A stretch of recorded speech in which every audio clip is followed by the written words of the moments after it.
دوستو یاد رکھنا، تگڑا اور مضبوط جوان پتہ کون ہوتا ہے؟ جس کی نظریں پوری طرح اس کے کنٹرول میں ہوں۔ یہ علامت جوانی ہے۔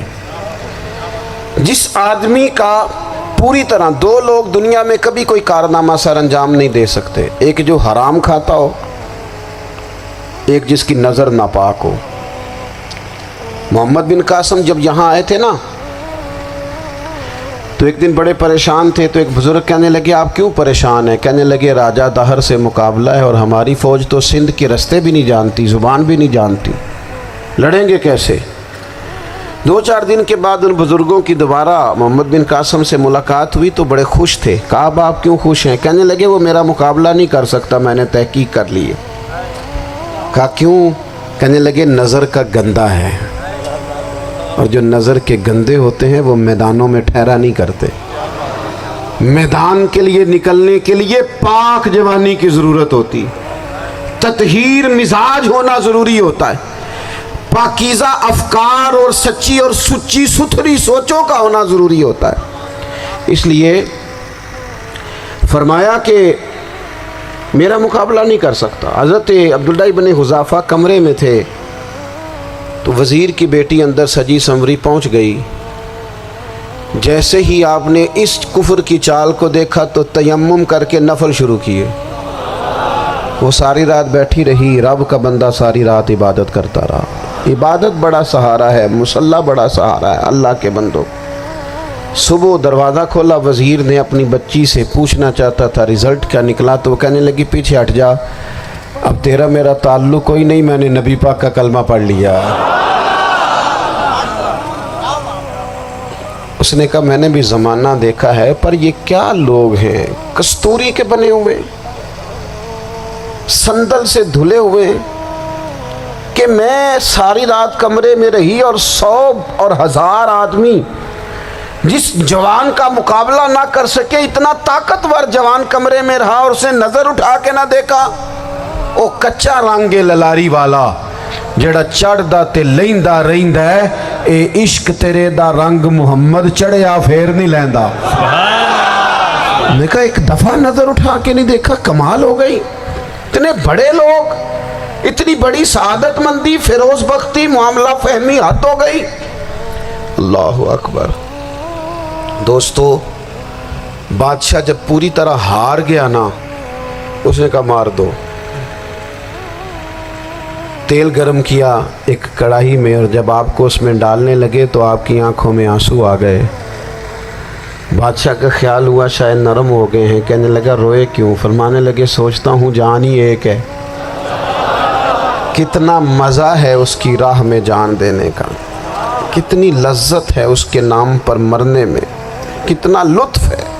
جے تو چڑھیا اتے دار بھی نہیں، تے جے تو وکیا عشق بازار بھی نہیں، تے ایڈا سستا سودا پیار بھی نہیں، تے ایڈا سستا لبدا یار بھی نہیں۔ کئی جنگل گانے پیندے نہیں، کئی دوزخ لنگنے پیندے نہیں، جے وہ اس ملوں بھی مل جاوے، ایدوں سستا ہور بپار بھی نہیں۔ تے کچھ سمجھ نہ آوے لوکاں نوں وہ کادے نال شہید کرے، ڈٹھی یار دے ہاتھ تلوار بھی نہیں، پر او دا خالی جاندہ وار بھی نہیں۔ کہنے لگے ایک جان ہے نا، تو دل کرتا ہے ہزاروں ہوتی تو ایک ایک کر کے محبوب کے نام پہ قربان کرتا، جب میرے پاس ہے ہی ایک، کروں کیا؟ حضرت عبداللہ ابن حذافہ رضی اللہ تعالیٰ عنہ جب روئے اور بادشاہ نے یہ بات سنی، تو بادشاہ اٹھ کے کھڑا ہو گیا، سارے وزیروں مشیروں کو کہنے لگا تم نے کہا تھا نا بندہ ضائع کرنے والا نہیں، یہ بھی ضائع کرنے والا نہیں۔ کہنے لگا میرا ماتھا چومو، تم جیسے لوگوں کو قتل نہیں کرنا چاہیے، آزاد کرنا چاہیے۔ عزیز اپنی زندگی سے نا یہ بہت زیادہ ہرس، ہوس، طمع، اور یہ کسی بات کی بھی ہو، ہرس صرف پیسوں کی نہیں ہوتی ہے، شہرت کی بھی ہوتی ہے، یہ بیماری انسان کو اقتدار کی بھی ہوتی ہے، تعریف کی بھی بیماری ہوتی ہے، یہ سارے نقص ہوتے ہیں لوگوں کو، اور معاذ اللہ بعض جبوں کبوں کے اندر بھی ہوتے ہیں، وہاں بھی پنپتے ہیں۔ اپنی زندگی جب تک اس سادگی میں نہیں لاؤ گے جو رسول پاک نے عطا فرمائی ہے، جب لوگ آسانیوں میں پوری طرح الجھ گئے تو پھر وہ دور ہوئے اور کفر چڑھ گیا۔ دوسری بات، اللہ کے محبوب صلی اللہ تعالی علیہ وسلم کی محبت ہم سے تقاضا کرتی ہے کہ ہم اس مشن کے لیے کام کریں جس مشن کے لیے رسول پاک نے کام فرمایا ہے۔ ہم سارے کام بڑے مضبوطی سے، سوچ سمجھ کے، تدبر سے، حکمت سے، تقاضوں کو مد نظر رکھتے ہوئے کرتے ہیں سارے کام۔ دین کے کام میں ہمارا مزاج نہیں ہوتا، او ہو جائے گا جی، آپ بسم اللہ پڑھیں جی، شروع کریں جی۔ آپ تقاضوں کو سمجھیں، چیزوں کو دبائیں نہیں، چیزوں پر غور کریں۔ کسی کے ذہن کی سطح پر سوال ابھرتا ہے، اس کا تسلی بخش جواب دیں۔ اپنی زندگی میں دین کے کام کے لیے اپنے آپ کو وقف کریں، اور دین کے کام کے بہت سارے پہلو ہیں۔ ہزاروں لوگوں کو قرآن پاک ٹھیک پڑھنا نہیں آتا، ہزارہ لوگ ہیں جو قرآن مجید کے مطالب سے آگاہ نہیں ہیں، دین کی بنیادی ضروریات سے لوگ نابلد ہیں۔ میں آپ کو کس طرح یہ بات سمجھاؤں کہ ہزاروں کی تعداد میں طلاقیں اس لیے ہوتی ہیں کہ مردوں کو طلاق کے مسئلے نہیں آتے، انہیں پتہ نہیں ہے کہ مجھے حقوق زوجین کے معاملے میں کیسے چلنا۔ ڈھیر سارے گھروں میں تباہی اس لیے ہے کہ تربیت اولاد کا دینی منہج ہمیں نہیں پتہ۔ اپنا حصہ ملائیں دین کے کام میں۔ ایک آدمی کو اگر تو نمازی کرنے میں کامیاب ہو گیا، تیری زندگی بدل گئی۔ وہ دین بیزار لوگ جو ہمارے بیچ بیٹھ کے ہماری نوجوان نسل کو پگڑی اور داڑھی کا نام لے کے بنیادی طور پر دین سے دور کرتے، ایسے نوجوانوں کو دین کا پیغام محبت دے کر دین کے قریب کرنا ہماری ڈیوٹیوں کا حصہ ہے۔ ہمیں ذمہ داری کا احساس کرنا پڑے گا، ہمیں یہ خاص قدم اٹھانا پڑے گا، توجہ دینی پڑے گی۔ مساجد، مدارس، میں آپ سے عرض کروں، اتنی ڈٹ کے مخالفت ہوتی ہے نا مدرسوں کی، اتنی ڈٹ کے۔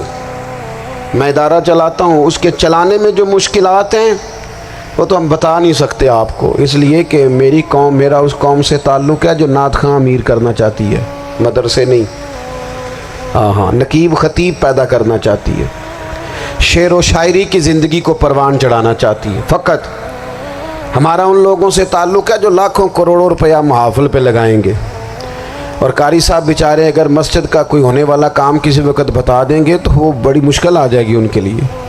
یہ کیسے ہو سکتا ہے، آپ نے یہ ڈیوٹی بتا دی۔ مدارس، اور جتنا اہم رول دین کو پھیلانے میں مدارس اسلامیہ کا ہے، اتنی زبردست، لوگوں کا خیال ہوتا ہے میری طرح کے لوگ شاید کام کرتے ہیں، ڈیوٹی کرتے ہیں۔ یہ 10-15 لوگ آپ کو نظر آتے ہیں جو آپ کو کہیں میڈیا پر یا ادھر ادھر ڈیوٹی کرتے، مخلص لوگ اپنی جگہ پہ، وہ بھی بڑا ہی کام کر رہے ہیں، جو میڈیا پہ آ کے بھی اخلاص سے اور درد دل سے کو دین کی، ان کی بھی کسی بات کی حوصلہ شکنی نہیں۔ لیکن ہزارہ اساتذہ جو مدارس میں بیٹھ کے پڑھاتے ہیں، جنہوں نے وہ سارے لوگ تیار، آپ سمجھ نہیں سکتے کتنا بڑا کام۔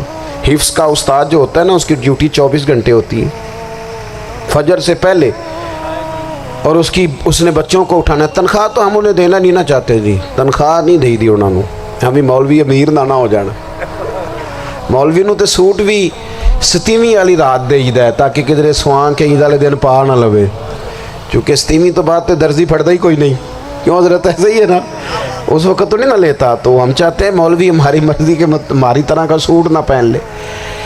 مدارس کی مضبوطی، آپ یہ دیکھ لیں، یہ صلاح الدین ایوبی کا تعلق بھلا کس چیز سے تھا؟